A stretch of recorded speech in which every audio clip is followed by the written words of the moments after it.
Good evening, guys. Hope everyone's having a nice day. And today we're going to look at 5 examples of coins that look like they're homemade, error jobs, not even looking anything remotely close to being realistic, that are actually genuine U.S. Mint errors that can be worth thousands of dollars. So let's go ahead and get started.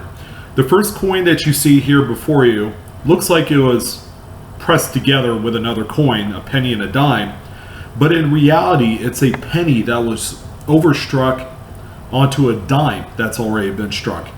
This is commonly referred to as a double denomination. Think of it as a dime and a penny put together to equal 11 cents. Some in the error community even just call it an 11-cent coin, and then people know what they're talking about. From what you can see in the images, you could clearly make out the outline of both Abraham Lincoln and Roosevelt, along with a mashup of the different devices that make up both the Lincoln cent and the Roosevelt dime. It's really astonishing and it's really neat. These can be anywhere. These can be worth anywhere between like $500 to about $2,000, depending on the type of coins and the date. If you have, say, a 1991 penny overstruck onto a 1988 dime, if you have the 2 different dates, that's going to be worth the most amount of money. So this is a double denomination for you. It's a really neat error, and do not overlook this. They do come up in circulation. Up next is something that looks like it's come out of the Walking Dead show. It's like the zombie of all coins. It's a Ike dollar that was struck on a defective Planchet.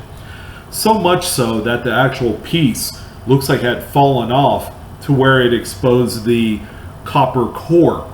It's a really neat coin, and it's one that could easily be mistaken as just damage, but in reality it's a really nice error that could be worth upwards of over $100. Pretty cool.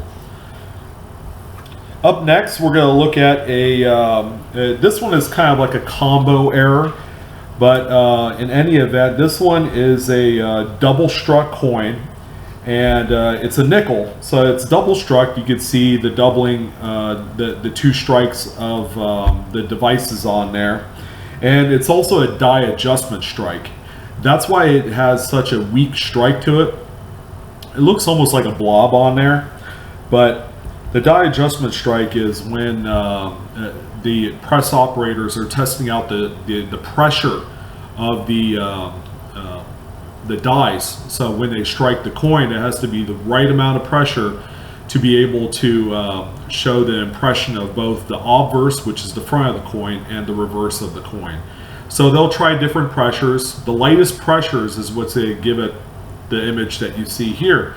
But it's really nice to note that it is a double struck coin. It's extremely rare, and you don't see a lot of them. Okay, and you know what? This can pop up and change at any time, and be mistaken as a really worn coin. So you guys, just go ahead and keep your eyes peeled for something like this.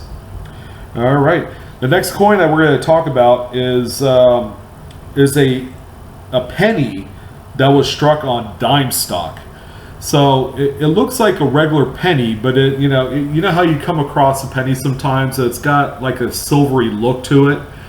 This is one of those cases that you should just pull it aside and let the community of experts on a forum site take a look at this coin. It could be one of these nice valuable errors of a cent struck on dime stock or a dime Planchet. The coin will look a little bit smaller. It's not going to have the reading, the little lines on the edge, like on a dime, because those are impressed with the collar. Okay, so it's just going to look like a penny that's kind of silvered or clad looking.